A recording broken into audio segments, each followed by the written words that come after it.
Chaque fois que je vois la neige tomber, je repense à cette scène où, à quelques minutes près, Haku aurait pu entendre de la bouche même de Zabuza à quel point il l'aimait.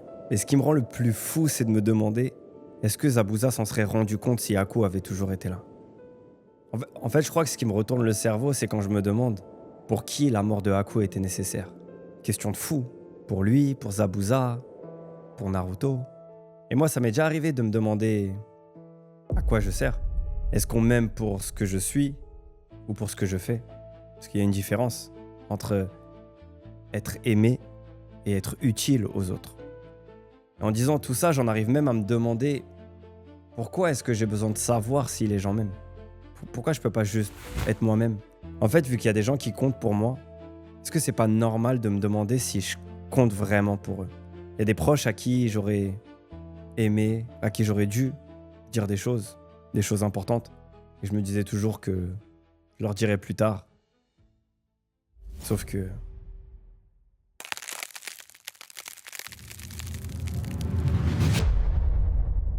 Haku est né au pays de l'eau, pendant la guerre civile. Son village, il détestait les pouvoirs de sang. Ceux qui en avaient étaient massacrés, comme des monstres. La mère de Haku, elle l'aimait de tout son cœur. Ils vivaient leur petite vie tranquille, jusqu'au jour où Haku a créé de la glace, avec ses mains, sans le vouloir, mais il l'a fait. Sa mère l'a regardé avec terreur, des yeux à travers lesquels tu regardes un monstre, et elle est allée voir son père. Elle lui a dit ce qu'elle avait vu, que leur fils avait un pouvoir. Cette nuit-là, papa a tué maman, puis il s'est retourné vers Haku, avec une hache, pour finir le travail. Haku a 8 ans, et il vient de tuer ses 2 parents. Alors il s'enfuit, et il erre, pendant des mois, comme un mendiant. Il vole de la nourriture, et j'aimerais vous dire que les gens le regardent avec mépris, mais c'est pire, les gens ne le regardent même pas. Haku, il fait partie de ceux qu'on appelle les invisibles. C'est un fantôme. Alors Haku se demande à quoi je sers, pourquoi j'existe. Puis quelqu'un s'est approché. Zabuza Momoshi, déserteur du pays de l'eau, assassin, sans pitié. Et ça faisait longtemps que quelqu'un n'avait pas posé les yeux sur lui.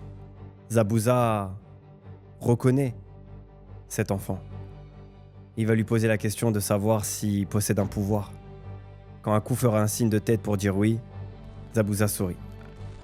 Mais pas avec un sourire chaleureux, un sourire de prédateur. Et c'est ce jour-là que Haku est devenu un outil. Pas parce qu'il le voulait, mais parce que c'était mieux que rien. Le temps passe, Haku s'entraîne avec Zabuza. C'est dur, combat, jutsu, vitesse, parce qu'un outil doit être parfait. Alors Haku ne se plaint jamais. Être utile, c'est désormais tout ce qu'il veut. Être utile à quelqu'un plutôt que de retourner dans la froideur de l'indifférence du monde qui l'entoure. Non. Alors pendant des années, Haku il va servir Zabuza. Il va tuer sur ses ordres, sans poser de questions. Zabuza ne le remerciera jamais, ne le félicitera jamais. Mais est-ce que c'est plus important que d'avoir retrouvé le sourire et une raison de vivre? Le constructeur du pont. Ce sera la dernière mission de Haku. Une mission au dénouement tragique, mais qui fera grandir tous nos personnages. Kakashi protège la cible, alors Zabuza l'affronte. Pendant qu'à côté, Haku affronte Naruto et Sasuke, dans ses miroirs de glace. Haku domine, il est trop rapide, trop fort, mais il va ressentir ce qu'il n'a pas ressenti depuis très longtemps. Un moment d'hésitation. Parce que Naruto lui rappelle quelque chose, comme souvent. Il va lui rappeler lui-même, seul, cherchant une raison d'exister, cherchant à protéger son ami au péril de sa vie. Naruto se rend bien compte que Zabuza ne fait que l'utiliser. Alors il va essayer de lui ouvrir les yeux, sauf que ses yeux étaient déjà ouverts. Haku, il savait qu'il était utilisé. Et surtout, il l'avait accepté. Le Chidori de Kakashi est prêt. Zabuza ne peut plus l'éviter. Après un long combat acharné, le sensei masqué a finalement pris le dessus sur l'assassin. Rien ne peut désormais empêcher cette attaque de toucher sa cible. Rien sauf Haku, qui se jette devant. Haku se fait transpercer le cœur pour protéger Zabuza. Haku regarde Zabuza une dernière fois et il sourit. Alors que Zabuza, le monstre, dira précisément, je cite, J'ai vraiment bien fait de te ramasser.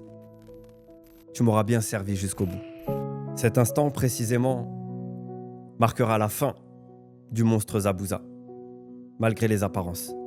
Et on va assister à la naissance de l'humain, de l'homme qu'il n'a jamais été. Naruto regarde la scène, il comprend pas, il voit Zabuza immobile, sans émotion. Alors Naruto, il pète un câble, comme Sou. Il explose de rage, de tristesse pour Aku. Mais Zabuza ne bouge toujours pas. Mais quelque chose en lui se brise. Il va penser à Aku, à toutes ces années, à son dernier sourire. Même quand il avait mal, Aku, il obéissait, sans jamais se plaindre. Et il le regardait, comme si Zabuza était son monde.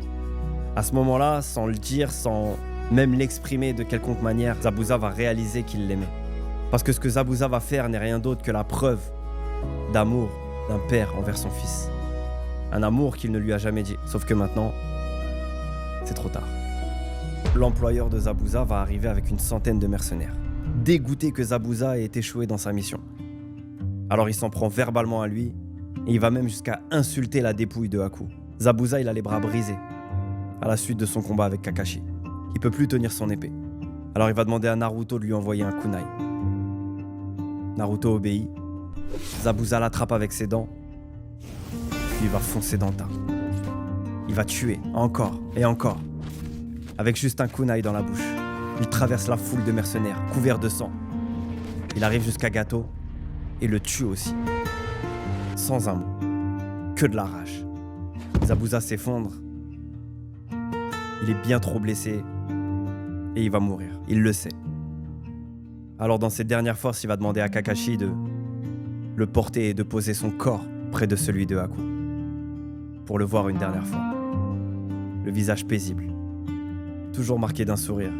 Et là, Zabuza, sous ses bandages, va laisser couler des larmes, avant de souhaiter de le rejoindre au paradis, tout en sachant qu'une autre destination l'attend. Zabuza ferme les yeux et meurt, à côté d'Aku. La neige commence à tomber à une période de l'année où il n'est pas censé neiger, comme si Aku, déjà parti au ciel, nous versait ses dernières larmes. Des fois, je me demande qu'est-ce que je lui aurais dit s'il était encore là. Il y a tellement de choses que j'aimerais qu'il sache, que j'aimerais qu'il voie, et c'est trop tard. Est-ce que vous pensez que pour autant, je prends le temps de faire l'effort de me retourner vers les gens qui me sont chers, encore en vie, pour leur dire ce que j'ai sur le cœur? J'essaye, mais j'y arrive pas toujours, parce que je suis qu'un humain, plein de contradictions. Cette histoire, elle est tragique 2 fois, pour les 2 types de personnes qu'elle représente. Ceux qui donnent tout pour les autres, qui se demandent constamment à quoi je sers, est-ce qu'on m'aime, est-ce qu'on me regarde, et pour ceux qui prennent pour acquis tout ce qu'ils ont, leur entourage, leur train de vie, leur bonheur qu'ils peuvent apercevoir, leurs sentiments, sans jamais relever la tête pour prendre conscience avant que ce soit trop tard. Et peu importe dans quelle catégorie tu penses être, t'as juste à prendre ton téléphone et à appeler quelqu'un pour lui dire que tu l'aimes. J'en ai parlé dans Nindo. Si t'as la rêve de Nindo, on est ensemble. Ça a l'air facile, mais c'est très loin de l'être. Sur cette chaîne que je viens de créer, je parle de Naruto, un de mes mangas préférés. J'essaye d'aller plus loin que juste ce qu'on peut voir en surface. J'essaye de comprendre les personnages, j'essaye de comprendre les émotions. Et j'essaye d'apporter ma patte. Ma patte, c'est quoi? C'est mon vécu, mes sentiments, ma façon de voir les choses. J'essaye de faire le parallèle entre ce manga qui a changé ma vie et ma vie avec ce qu'elle est aujourd'hui. Mes réussites, mes échecs, mes blessures, mes fautes. Et j'essaie de faire des vidéos dans lesquelles je vais pouvoir me retrouver, être moi-même et peut-être retrouver d'autres personnes qui comprendront mon message, qui comprendront mon intention. Et si c'est le cas avec ne serait-ce qu'une seule des vidéos que j'ai fait sur cette chaîne, je vous souhaite la bienvenue au village de Ichi. Rejoignez-moi, c'est Cookie-san et je vous envoie du Genki Dama. Peace. Prends soin des tiens tant que la vie te le permet. Prends soin des tiens tant que la vie te le permet.